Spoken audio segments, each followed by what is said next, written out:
our life and through you to touch the world for Jesus. Thank you so much.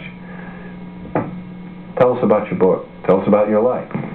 Well, thank you, Jim. It's great to be in Fort Wayne and to share with you and the panel and some other folks this morning and this evening and tomorrow night at Indiana University, Purdue University, Fort Wayne's campus. We'll be there at the sponsored by the American Democracy Project to talk a little more about the book in a public setting and to take questions. I was born in Evansville, Indiana, raised in Posey County, which is the very southwesternmost county of the state, the 8th of 10 children. Ultimately married my high school sweetheart. Beth and I have 4 children.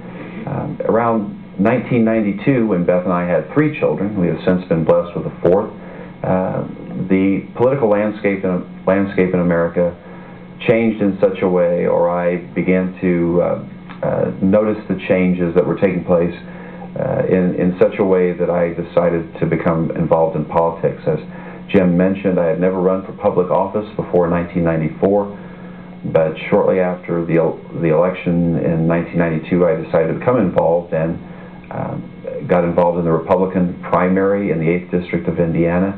I had never been involved in partisan party politics except to vote in Republican primaries prior to 1994, and decided to run for Congress because I believe it was a situation whereby a conservative political viewpoint should be represented in Washington, and that we needed as a country to move much more closely to the intent of the founders of the country, to the framers of the Constitution, because as they say in the preamble of the Constitution, they chose to ordain and establish the Constitution to secure the blessings of liberty for themselves and their posterity, and that's who we are here today on this panel.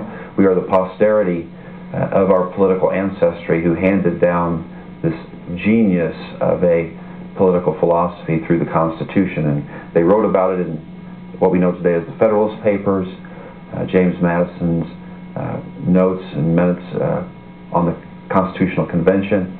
And so because we can know what the framers intended to secure the blessings for all of us today, we should be applying those principles, but I concluded that that wasn't happening very much in Washington, D.C. in 1992 and decided to run and came out of a crowded 6-person primary in May of 1994, and in November of 1994 defeated a 6-term incumbent, and went and served in the House of Representatives for 6 terms until, as Jim pointed out, I lost my bid for re-election in 2006. But in those 6 terms that I did serve, I was able to serve on the House Agriculture Committee for 3 terms and the House Judiciary Committee for 3 terms, where I served for 2 terms on the Judiciary Committee as the chairman of the Subcommittee on Immigration, Border Security, and Claims. I spent all 6 terms as a member of the House Armed Services Committee, and it is that understanding of our military policy, as well as the briefings and hearings that members went through in order to make the decision that led to the vote in the House and the Senate to authorize President Bush to go to war. A little bit about my book, Nothing for the Nation, Who Got What Out of Iraq. It started off as a chapter of a much larger work because I wanted to open a discussion with the American people, and especially conservatives, on the idea that conservatism did not lose us control of Congress in 2006, nor the White House in 2008. But in fact, it's because the Republican Party that was perceived to be the conservative party actually abandoned conservatism on so many fronts. Amen. And one of those fronts was the idea of making war.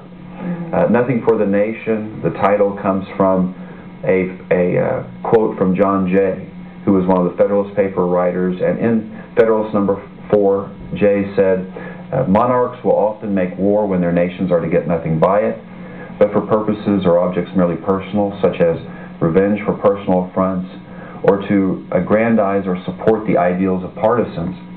And as I was making this chapter of a book, and the chapter grew into the size of a book, it got much bigger than was going to be digestible as a chapter of a book. As I reread the Federalist Papers, as I'm wont to do from time to time, I saw this quote by Jay, and I said, this is exactly why we went to war. John Jay gave the general template for the motivations of those people who most wanted us to go to war and oust Saddam Hussein. He wrote it over 200 years ago. So like the writer of the Ecclesiastes says, there is no new thing under the sun.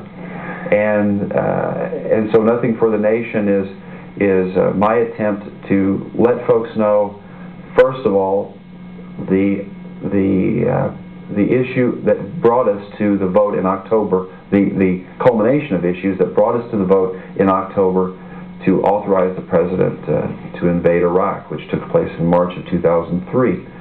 I want to say before we start in the discussion that there's been a lot of talk about faulty intelligence, about the notion that certain people were lied to, and as a result of their being lied to, they voted a certain way in Congress. I want to say categorically that the reason I voted against the Iraq War resolution, the reason why 2 days before I voted against the resolution, the reason I said on the floor that the evidence for what might be, meaning the evidence for the fact that Saddam Hussein might have a nuclear weapon or he might have other weapons of mass destruction, the reason why I said that the evidence for what might be is tenuous at best, it's because of the entire